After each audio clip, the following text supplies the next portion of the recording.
याद है 2023 में जब गौरव तनेजा एके फ्लाइंग बीस शार्क टैंक में गए थे, उन्होंने वहाँ प्राउडली बोला कि उनके ब्रांड बीस लाइफ ने सिर्फ लॉन्च के 1 घंटे के अंदर 1 करोड़ की सेल्स कर ली थी। और ये कोई छोटी बात नहीं है। उस शो पे ऐसी भी स्टार्टअप्स आए थे जो पूरे साल में 1 करोड़ का रेवेन्यू नहीं कर पाए थे, लेकिन फिर भी अनुपम ने सीधा बोल दिया कि गौरव एक टेरिबल एंटरप्रेन्योर है। अब सवाल ये उठता है, जब नेम, फेम और फॉलोअर्स सब कुछ हो, फिर भी इन्फ्लुएंसर्स के ब्रांड इंडिया में फेल क्यों हो जाते हैं? और गौरव ही नहीं, भुवन बाम ने यूथियापा लॉन्च किया, टेक बर्नर ने लेयर्स और आशीष चंचलानी ने मर्च निकाला। सब ने हाइप बनाया, पर लॉन्ग टर्म तक कोई टिक ही नहीं पाया। और ये सिर्फ क्रिएटर्स के साथ नहीं हो रहा, क्रिकेट जैसे रिलीजियन लेवल स्पोर्ट के लेजेंड्स भी ब्रांड चलाने में स्ट्रगल कर चुके हैं। 2016 में जब MS धोनी का फैंटम लिटरली पीक पे था, उन्होंने अपना लाइफस्टाइल ब्रांड 7 लॉन्च किया था, जिसमें फुटवेयर, एथलीजर, कैजुअल वेयर सब कुछ था। लेकिन आज इसके बारे में कोई नहीं जानता। और MS धोनी ही नहीं, विराट कोहली जो इंडिया का सबसे पॉपुलर क्रिकेटर है, उनका फैशन ब्रांड रोगन जो 2014 में लॉन्च हुआ था, इनिशियली काफी पॉपुलर हुआ, लेकिन आज वो भी स्ट्रगल कर रहा है। चाहे कितना भी बड़ा नाम हो, कितनी भी बड़ी फॉलोइंग हो, फिर भी सबका हाल एक जैसा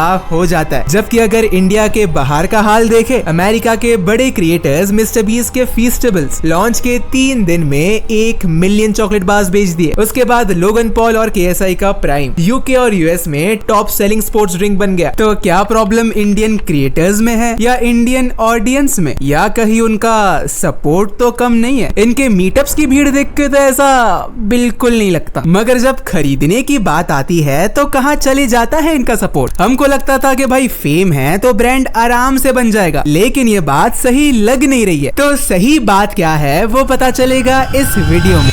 गाइज, इंडिया में आज 2 से 2.5 मिलियन एक्टिव क्रिएटर्स हैं। इनके रील्स, ब्लॉग्स, ट्यूटोरियल्स और मीम्स हर दिन करोड़ों लोगों के परचेज डिसीजन को इन्फ्लुएंस करते हैं। और एस्टिमेट ये है कि ये क्रिएटर इकोसिस्टम 35,000 करोड़ से ज्यादा की स्पेंडिंग ड्राइव करता है। और ये तो सिर्फ शुरुआत है। 2030 तक इंडिया की क्रिएटर इकोनॉमी का टोटल इम्पैक्ट 80 लाख करोड़ यानी $1 ट्रिलियन तक जा सकता है। ये फुल फ्लेज इकोसिस्टम बन रहा है, जहां लोग YouTube, Instagram के क्रिएटर से इन्फ्लुएंस होके सामान खरीदते हैं। लेकिन आयरनी देखो, जहां एक तरफ क्रिएटर्स $1 बिलियन स्पेंडिंग को इन्फ्लुएंस कर रहे हैं, वहीं दूसरी तरफ 90% क्रिएटर लेड ब्रांड्स इंडिया में फेल हो जाते हैं। मतलब सोचो, जिनके नाम पे एप्स डाउनलोड होते हैं, जिन्हें एयरपोर्ट पे लोग देख के सेल्फीज लेते हैं, उन्हीं के प्रोडक्ट लोग खरीदने से कतराते हैं। चलो एग्जाम्पल लेते हैं आशीष चंचलानी वर्सेस प्यूडीपाई का। दोनों अपने अपने कंट्रीज में मोस्ट लव्ड क्रिएटर्स थे, लेकिन जब दोनों ने अपना मर्चेंडाइज लॉन्च किया तो रिजल्ट्स टोटली ऑपोजिट निकले। तो जब आशीष ने सोल्ड स्टोर के साथ कोलैबोरेट करके अपना मर्चेंडाइज लॉन्च किया, जिसमें टी-शर्ट्स, हुडीज जैसे प्रोडक्ट्स थे, शुरुआत के स्पाइक के बाद बज और सेल्स दोनों फ्लैट हो गए। वही प्यूडीपाई, उसने भी अपना ब्रांड सूकी मार्केट लॉन्च किया, जिसमें प्रीमियम फील और स्ट्रॉन्ग स्टोरी टेलिंग की गई थी, और रिजल्ट, उसकी मर्चेंडाइज कुछ ही घंटों में सोल्ड आउट हो जाती और फैंस उनके merch as a badge of identity पहनते, सिर्फ फैशन के लिए नहीं। अगर इंडिया में ढूंढने जाओगे तो ऐसे बहुत सारे एग्जांपल्स मिल जाएंगे, जैसे फोकस ड्रिंक जो मल्हान ब्रदर्स ने लॉन्च किया। उन्होंने बस तो तगड़ा क्रिएट किया, लेकिन लॉन्ग टर्म में सस्टेन होता हुआ उनका ड्रिंक दिख नहीं रहा। फिर आता है टेक बर्नर, जिसने कई प्रोडक्ट्स लॉन्च किए और हर प्रोडक्ट में भर भर के कंट्रोवर्सीज हुई, कभी कॉपी का तो कभी क्वालिटी का, जिसकी डिटेल में अगर जाओगा तो वीडियो का टॉपिक ही बदल जाएगा। तो रहने देते हैं। सोचने वाली बात यह है कि अगर सिर्फ फॉलोअर काउंट ही मैटर करता तो हर कैटेगरी में सिर्फ इन्फ्लुएंसर्स या क्रिएटर्स के ब्रांड ही चलते, लेकिन रियलिटी ये है कि आपको ब्रांड चलाने के लिए चाहिए product market fit, business acumen, long term vision और सबसे इंपॉर्टेंट एक रियल कम्युनिटी जो ब्रांड से इमोशनली कनेक्टेड हो। फैंस अपने फेवरेट क्रिएटर का कंटेंट देख के लाइक, शेयर, सब्सक्राइब बिल्कुल करते हैं, लेकिन प्रोडक्ट तभी खरीदते हैं जब उन्हें उसमें पर्सनल वैल्यू दिखे। तभी मिस्टर बीस्ट के फीस्टेबल्स या लोगन पॉल फुटबॉल का प्राइम जैसे ब्रांड्स चल जाते हैं क्योंकि प्रोडक्ट उनके कंटेंट से इमोशनली टाइड होता है। देखो इंडियंस ना सोल्यूशन बाय करते हैं ना कि इमोशंस। हो सकता है तुम डिसएग्री करो लेकिन मास ऑडियंस बिल्कुल ऐसा ही है। एग्जाम्पल के लिए देख लो स्मार्टफोन मार्केट को। हर दूसरा बंदा कहता है जो चाइना का माल खरीदेगा वो एंटी नेशनल है, लेकिन जब उनका फोन देखोगे तो Xiaomi, Vivo, Oppo का ही निकलेगा। चाहे सेंटिमेंट कुछ भी हो, इंडियंस की प्रायोरिटी सिर्फ वैल्यू होती है। अगर अब वेस्ट से कंपेयर करें तो कई बार ब्रांड स्टोरी या क्रिएटर लॉयल्टी प्रोडक्ट खरीदने के लिए काफी होता है। जैसे लोग एमा चैम्बरलेन की कॉफी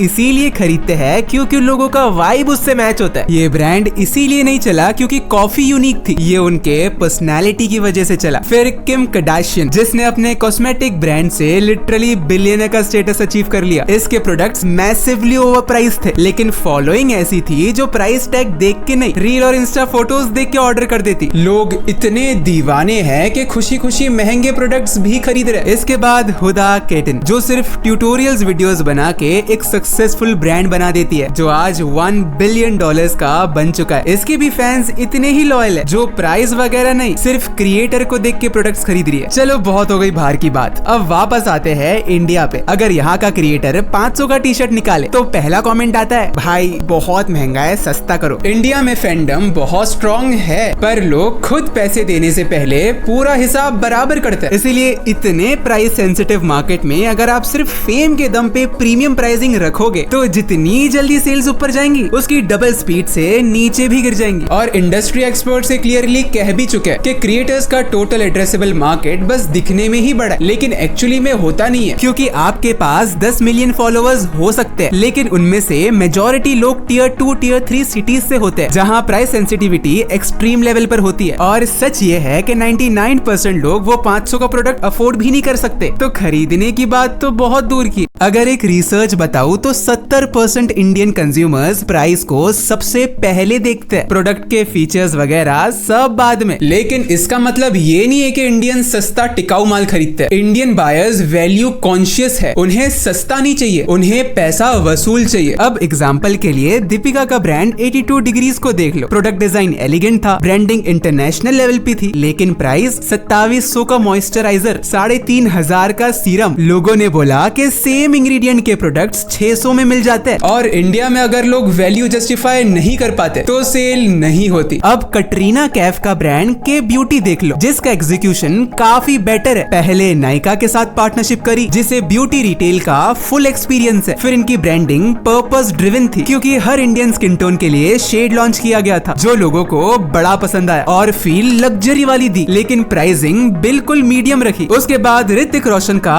HRX ब्रांड, जिसको बिल्ड किया गया ऋतिक के फिटनेस पर्सोना के अराउंड। ऋतिक का लाइफस्टाइल, ट्रेनिंग, डिसिप्लिन सब कुछ HRX से अलाइन करा गया। और प्रोडक्ट्स बहुत एक्सपेंसिव नहीं है बट एस्पिरेशनल फील जरूर देता है। इसके बाद आलिया भट्ट भी पीछे नहीं रही, उन्होंने भी 2019 में किड्स वेयर ब्रांड एडा मम्मा लॉन्च किया। और ये रैंडम मर्ज प्रोजेक्ट नहीं, ब्रांड के क्लियर पर्पस थे, सस्टेनेबल इको फ्रेंडली फैशन जो बच्चों के लिए सेफ हो। प्राइसिंग को मीडियम रखा गया। 2023 में ब्रांड का एनुअल टर्नओवर 150 करोड़ रिपोर्ट हुआ, जिससे रिलायंस रिटेल ने 51% स्टेक्स एक्वायर कर लिए। ये क्लियर सिग्नल है कि ये सिर्फ सेलिब्रिटीज का हॉबी बिजनेस प्रोजेक्ट नहीं, एक सीरियस बिजनेस है। इंडिया में प्रोडक्ट तभी चलते हैं जब लोग उसे अपनी लाइफ का सोल्यूशन समझे, ना कि किसी सेलिब्रिटी या इन्फ्लुएंसर का पैशन प्रोजेक्ट। तो फैन सपोर्ट करने के लिए पहला ऑर्डर तो दे देंगे, लेकिन परमानेंट कस्टमर कभी नहीं बनेंगे।